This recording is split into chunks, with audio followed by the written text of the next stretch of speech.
Hello everybody, welcome back to the channel. If you're new here, we talk about all things fandom and we talk about them in a positive way. This is Sunday where we talk about sci-fi, fantasy, and comic book related stuff. And today we've got to talk about the last two episodes of Agatha All Along. So let's jump right into it. Alright, so we've got to talk about the last two episodes of Agatha All Along. And if you haven't seen these episodes, this will be a complete breakdown of the episodes, letting you know what happened in these episodes and kind of giving major spoilers. Giving all of the spoilers, essentially. So if you haven't watched it yet, you might want to pause the video, go and watch those two episodes, and then come back. Go ahead. We'll wait for you. Alright, so with that being said, if you're still here, then obviously you don't care about spoilers or you have seen those two episodes. So we're going to break down what happened in the last two episodes, and then I'll kind of tell you what I think about where everything stands. And I'm pretty excited about this. So the first episode, episode 8, is Follow Me, My Friend, Glory at the end. And Alice's spirit wakes up to find Death, Rio, Aubrey Plaza, standing over her. And she sort of complains that she just broke the curse. She can't be dead. But she's taken away. And then in present day, you have Jen, Billy, and Agatha. Death comes along and tells Agatha that it is not her she's after. She's after Billy because he's an anomaly. And we know that she's going to betray Death because we saw that coming from the beginning. If it came down to those two having to fight together against somebody, they were going to team up. They find that they've reached the end of the Witch's Road. And at the end of the Witch's Road are their shoes. They are back where they started at the beginning of the Witch's Road. Billy puts on his shoes and vanishes, and they all kind of vanish too. They find themselves in Agatha's basement. Lights slowly start to go out. Things start to get a little weird for a second. Jen learns that Agatha is the one who bound her from using magic, who actually made it so that she was not able to use magic. So now she performs an unbinding spell and regains her abilities. Once she does that, she vanishes, and the reason she vanishes is because she has gotten what she wanted. She got what she wanted at the end of the Witch's Road. Agatha helps Billy locate Tommy's soul. And Billy places it in the body of a drowning boy. And he doesn't want to do this. He's kind of being a bit standoffish about the whole thing. He's like, am I taking someone's life? And he ends up doing it anyway. Billy also vanishes at that point. And with a seed from her locket, Agatha grows a flower within the floor, completing the trial. She escapes to her backyard where Rio attacks her. And her and Rio kind of have a bit of a back and forth. Billy intervenes. Billy comes back, he intervenes. There's a battle between the three of them. It becomes obvious that they're not going to beat Death. And Agatha proceeds to grab Death and kiss her. Thus, the kiss of death. It's not about anything else. I don't believe it's really meant to imply anything else. It just really is that simple. A kiss of death. So she, and Agatha has always used anything she can to get what she wants. So this should really come as no surprise to anybody. So when Agatha does this, it's for her own agenda. It's for her own reasons. So she grabs Death, kisses her, and proceeds to die.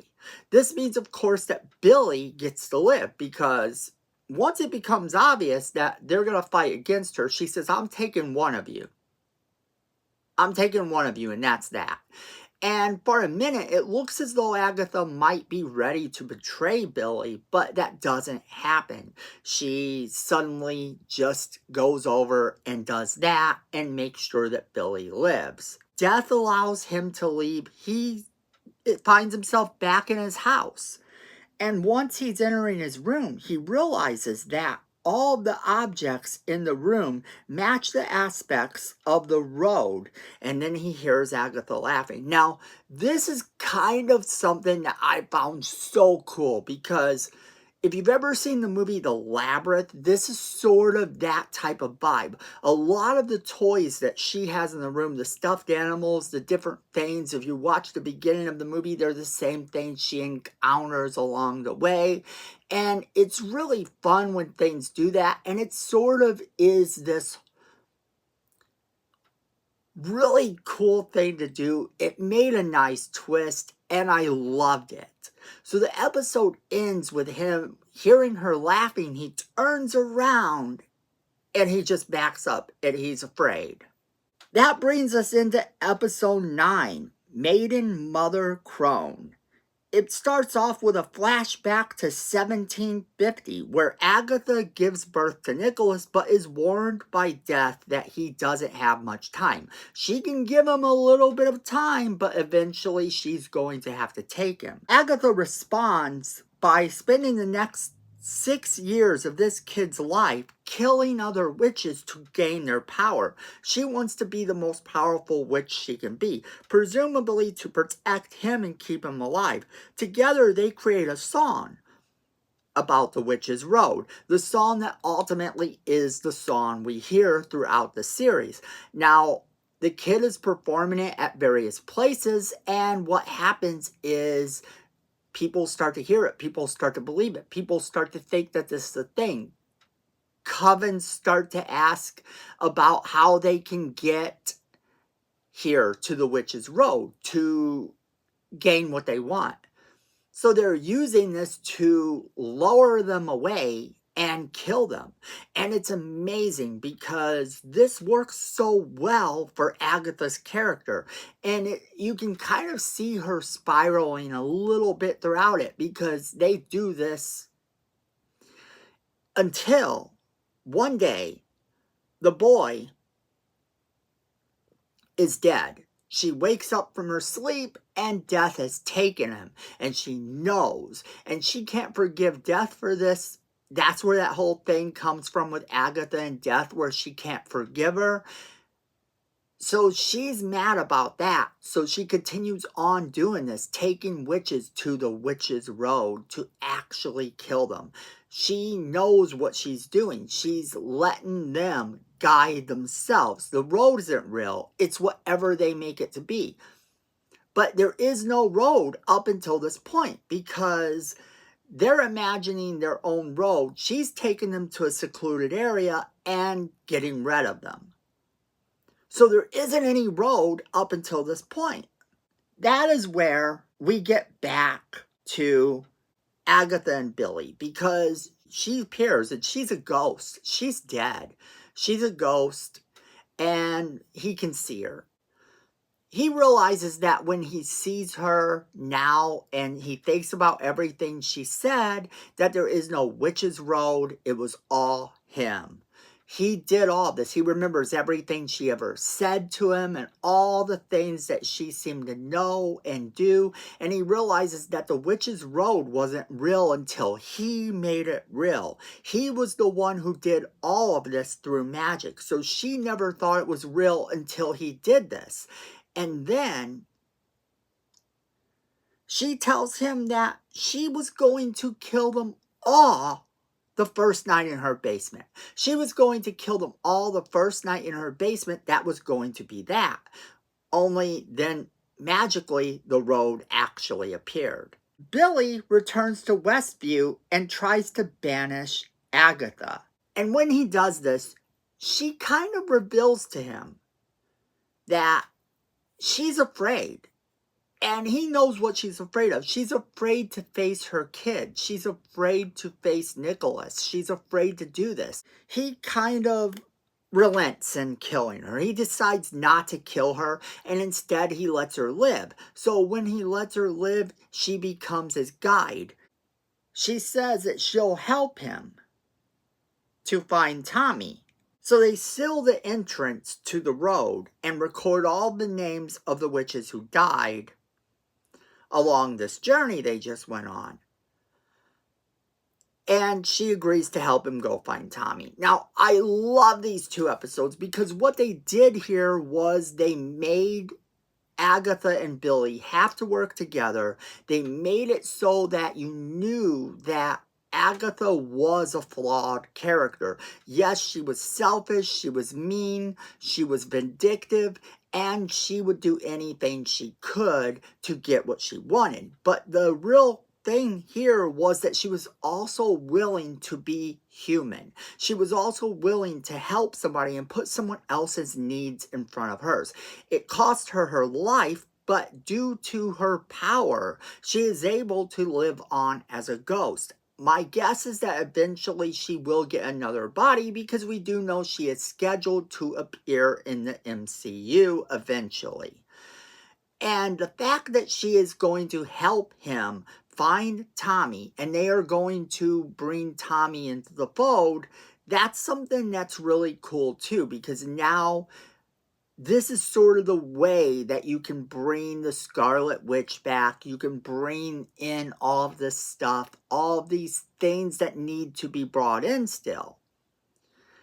And it doesn't redeem Agatha, because Agatha at the heart of it is still a villain. Agatha at the heart of everything is still going to be a villain, but I think this is setting up her helping them to locate Tommy, bring Tommy into the fold, get herself a body back in the process, and also allow for Scarlet Witch to realize her kids are alive. Whether it is a Scarlet Witch that we previously have seen, or it is a Scarlet Witch now that we haven't seen.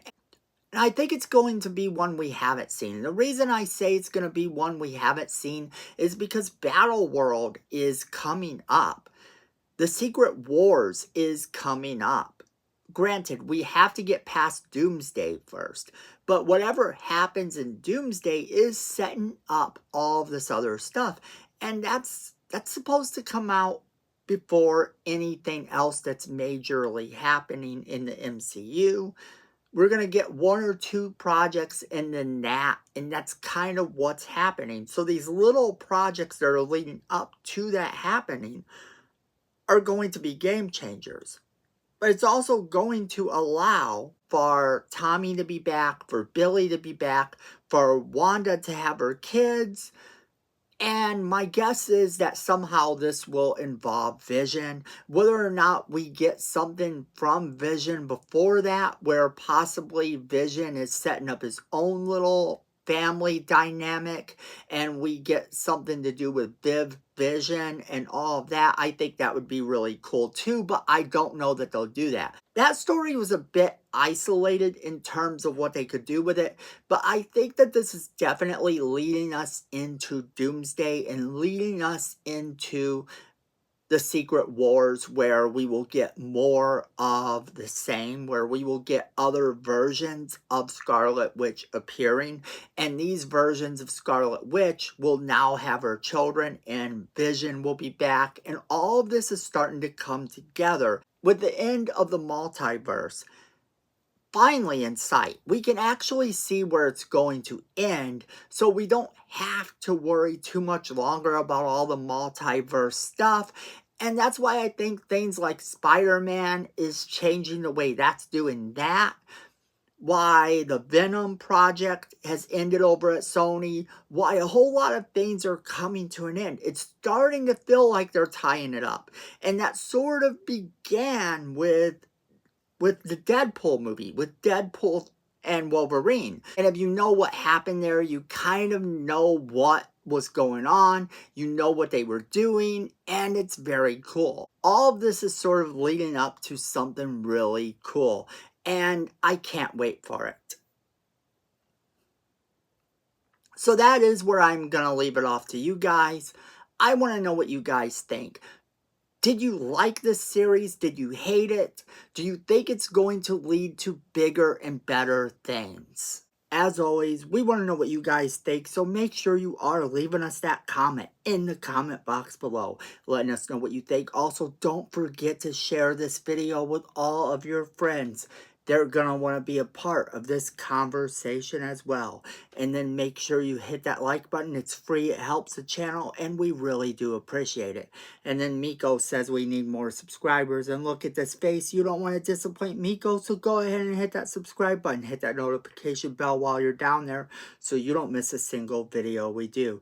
And then friends, at the end of the day, I know it, you know it, and Miko knows it. Fandom is family.